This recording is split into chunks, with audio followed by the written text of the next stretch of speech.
Hi, you guys. Wow, last week, last video. I know you guys will miss these as much as I will, really. Yeah, last one that you guys at least have to suffer through making. Um, cool. Well, I have a lot to cover in just a short amount of time. So, three things. I'll highlight some stuff from the readings, or at least one of the readings, look at some of your responses, and then just a couple words about your research paper. And again, about the readings, it's really just that McKinsey reading. I wanted to mention three important things, or three big highlights from that McKinsey reading that were pretty good, I thought. Number one was how important it is to question what does it mean to construct actual informed consent, ethical consent. How do you do research with refugees given the enormous power differentials, particularly economic power differentials that are there?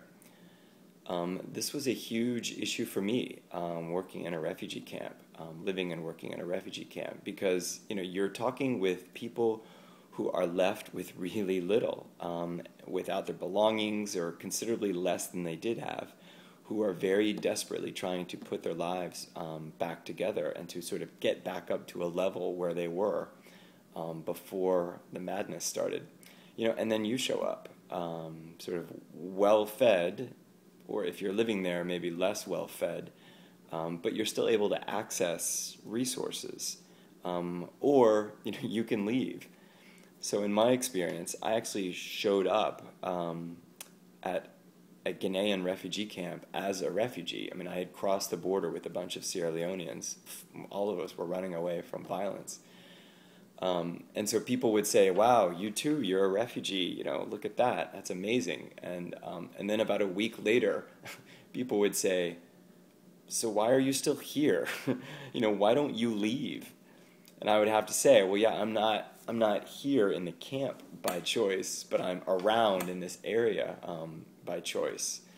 So, yeah, and then it's a huge issue, and people would look at me and scratch their heads kind of in a confused way. And I guess as long as I myself didn't think about it too much. Right. So anyway, it's a huge issue, and so most of us who do research, like actual research with refugees, have to find ways to give back, because certainly it is never enough to just take. Research is inherently exploitative, and unless you find ways to give back, then it's just not ethical. So then the next question, and the next or my second point from that McKinsey reading is, how do you do research that actually benefits people? Standra, you had a good comment about this in your post, about the necessity of volunteering before you do any kind of research. Some of you guys, if you don't know, you should learn about two research methodologies common in anthropology: community-centered praxis and participatory action research. And there's a lot of overlap between what these really are. But they're all about empowerment and empowerment of communities. What I often had to deal with in a refugee camp, I would constantly tell people, "Look, I am not a donor. I'm not a donor. I am not a donor.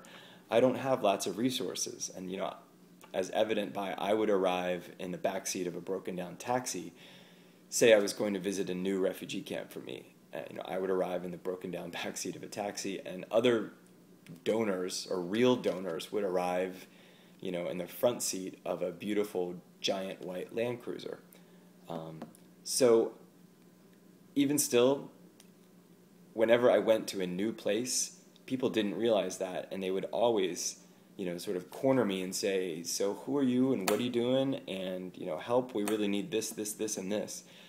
And so particularly with administrative people, whenever I would go someplace new, before I did any kind of research, I would sit down and have to meet with any kind of camp administration. And the administration would tell me, like over the course of an hour, they would all sit me down and say, "Okay, well, we need this, this, this, and this." And I would say, "I'm not a donor." But, I do talk with them occasionally, and I do meet with them occasionally. And maybe just because I'm a white guy, or at least an American, then, they will listen to me. So anyway, I did. I very frequently did that kind of stuff. Point number three, how to respond to the capacity of autonomy. Greg, you bring up a really nice point about this. Refugees often learn to portray helplessness in a camp particularly, but in any kind of displacement and dealing with donors kind of setting.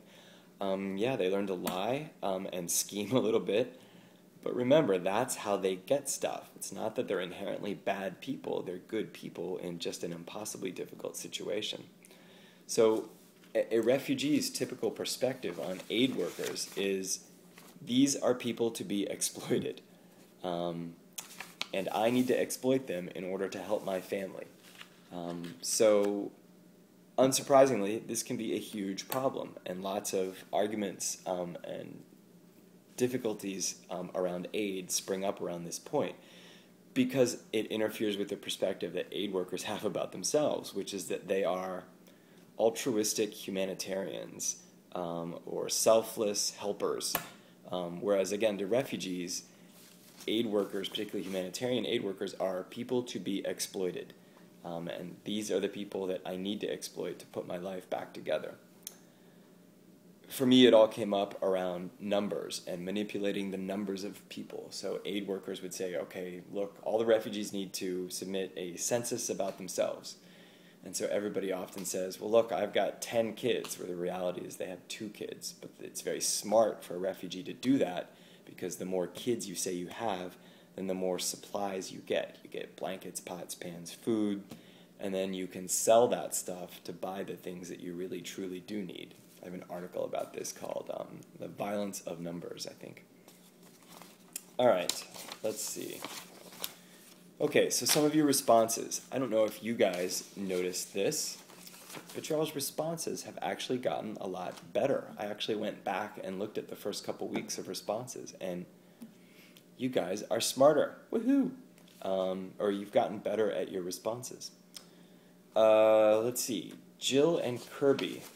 Wow, you guys did a really good response, specifically on potential topic ideas specific to anthropologists, which was great. I mean, that was the assignment.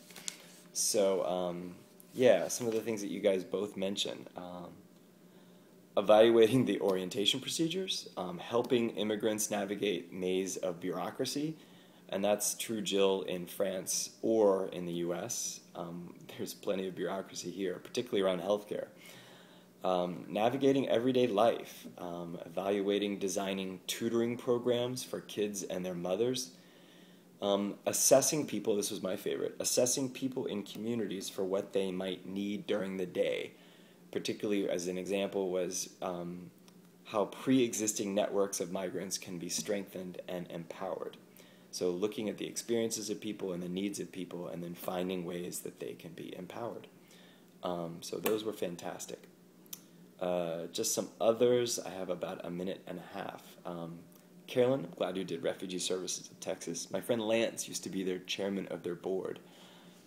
And Jana, you did CST, Centers for Survivors of Torture. We just had an undergraduate volunteer with them. She did an internship and then got class credit for it. All right. I have to keep this under 10 minutes, so I'll just talk quick about your projects, your research papers. I feel like it's pretty self-explanatory. I know I left it kind of open, and that can actually be hugely stress-inducing. But I want you guys to do something you're interested in, so that's why I left it kind of open. I would advise, rather than just picking a particular place like you had to do during the Europe exercise, talk about immigration in whatever, Sweden. Rather than do that, I think I would focus on an issue or a topic, something topically specific. And then, of course, incorporate readings and, in a substantive kind of way, right? Don't just say, this just reminds me of Bertel, but actually say, okay, well, what is it that reminds you of Bertel and how? If you can, or if you need to, go back to the discussion posts, because those are great. So let's see. It's the last class, last week. You guys have been fantastic. So thanks. I really do. I really have admired your posts. Some of them have just been fantastic. If you guys have any questions this week at all, please don't hesitate to ask.